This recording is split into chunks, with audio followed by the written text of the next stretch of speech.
अब आते हैं हम संगीत के तीसरे चैप्टर के तरफ। बिहार बोर्ड कक्षा 12वीं संगीत अध्याय 3, जिसका नाम है लय एवं ताल का विस्तार, जिसका हम आपको short notes, objective plus subjective question answer जो कि परीक्षा पर आधारित है। तो चलिए शुरू करते हैं हम इसे। सबसे पहले आता है आपको कि लय क्या है। भाग 1 में ए में शॉर्ट नोट्स में कि लय क्या है। तो संगीत में ताल की गति को लय कहा जाता है। यानी आपका जो ताल जिस गति में, जिस मोशन में चलता है उसी को क्या कहते हैं, लय कहते हैं। ठीक है। लय से ही गायन वादन में क्या आता है, गति, प्रवाह और सौंदर्य आता है। लय गायन को और वादन में गति प्रदान करेगा, यानी स्पीड, यानी गति कैसा है, प्रवाह कैसा है, और सौंदर्य यानी उसकी संगीत की सुंदरता कैसी है। ठीक है। लय के प्रकार समझिए, 3 प्रकार होते हैं, विलंबित लय, मध्य लय और द्रुत लय। तो विलंबित लय जो होता है वो धीमी गति का होता है। मध्य लय जो होगा वो सामान्य गति का रहेगा। और द्रुत लय जो होता है वो बहुत तेज गति में होता है। तो याद रखिएगा, लय 3 प्रकार के होते हैं, विलंबित लय धीमी गति, मध्य लय सामान्य गति, द्रुत लय तेज गति। ठीक है। लय के बिना ताल निर्जीव मानी जाती है। अगर लय नहीं रहेगा तो ताल क्या होगा, मरा हुआ माना जाता है। तो ये बात याद रखिएगा। आगे देखिए, ताल का विस्तार।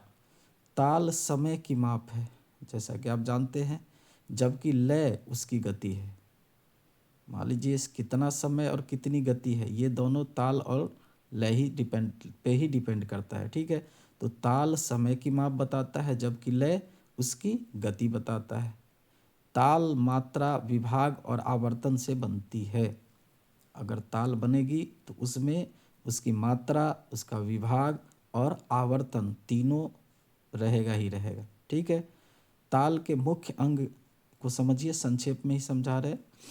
ताल के मुख्य अंग में आता है मात्रा, जिसकी गिनती, विभाग जिसमें मात्राओं का क्या रहता है, समूह, आवर्तन ताल का पूरा चक्र, एक चक्र में कौन सा ताल लगा, ये आवर्तन कहलाता है। ठीक।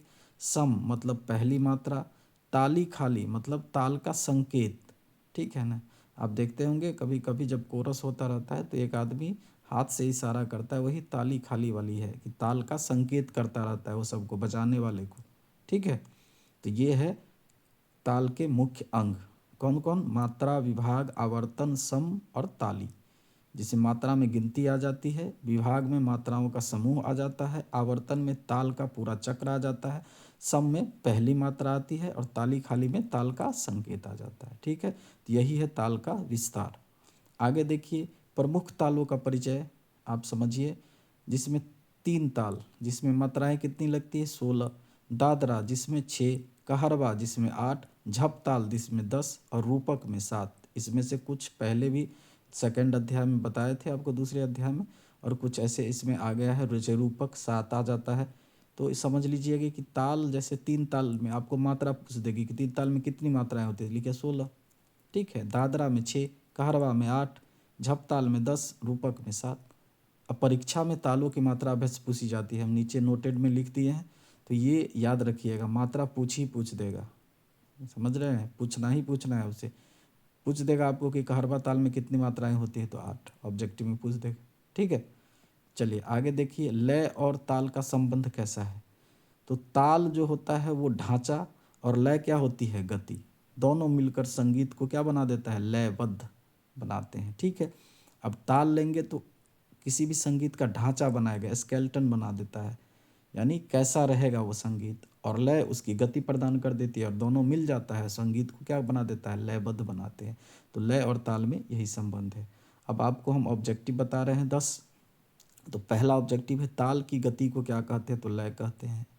ठीक है। दूसरा क्वेश्चन है कि लय के कितने प्रकार है, तो 3 प्रकार है। तीसरा क्वेश्चन है, सबसे धीमी लय कौन सी होती है, विलंबित लय। चौथा है, द्रुत लय कैसी होती है, सबसे तेज होती है। पांचवा है, 3 ताल में कितनी मात्राएं होती है, तो 16 मात्राएं होती है। ठीक। आगे देखिए, छठा क्वेश्चन, दादरा ताल में कितनी मात्राएं होती है, तो 6, जो हम बताए हुए कॉन्सेप्ट में, कॉन्सेप्ट भी याद रहेगा तो ऑब्जेक्टिव बन जाएगा। कहरवा ताल में कितनी मात्राएं होती है, 7वां क्वेश्चन, तो 8 होती है। 8वां क्वेश्चन है कि ताल का पूरा चक्र क्या कहलाता है, आवर्तन। ठीक है। 9वां क्वेश्चन है, ताल की पहली मात्रा को क्या कहते हैं, तो सम। और 10वां क्वेश्चन है लय और ताल में कौन परिवर्तनशील है, तो लय परिवर्तनशील होता है, ठीक है, ताल को आप परिवर्तन नहीं कर सकते, ठीक है। तो ये 10 ऑब्जेक्टिव था। इसके बाद आता है सब्जेक्टिव में लघुत्तरीय 2 से 3 अंक वाली क्वेश्चन है, ठीक है।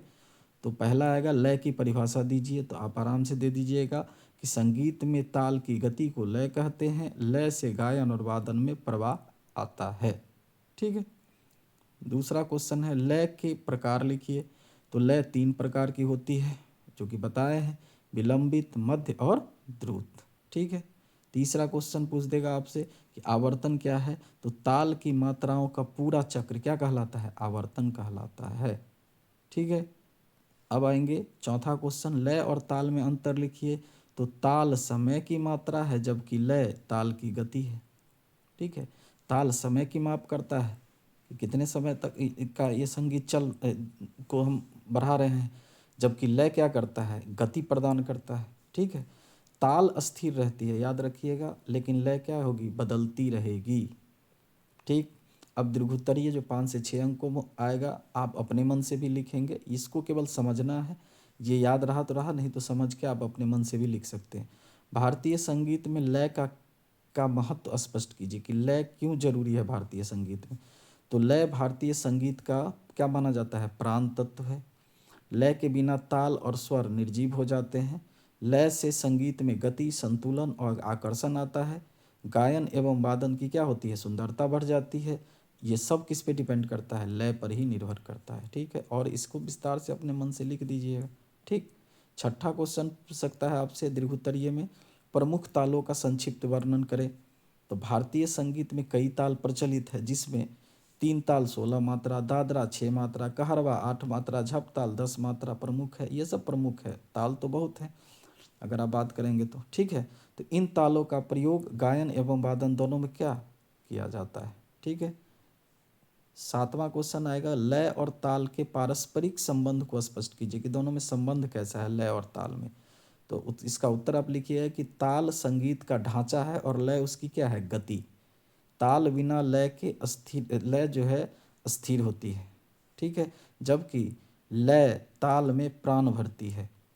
दोनों के समन्वय से ही संगीत पूर्ण रूप से प्रभावी बनता है, ठीक है। यही था आपका तीसरा चैप्टर। फिर चौथे चैप्टर के साथ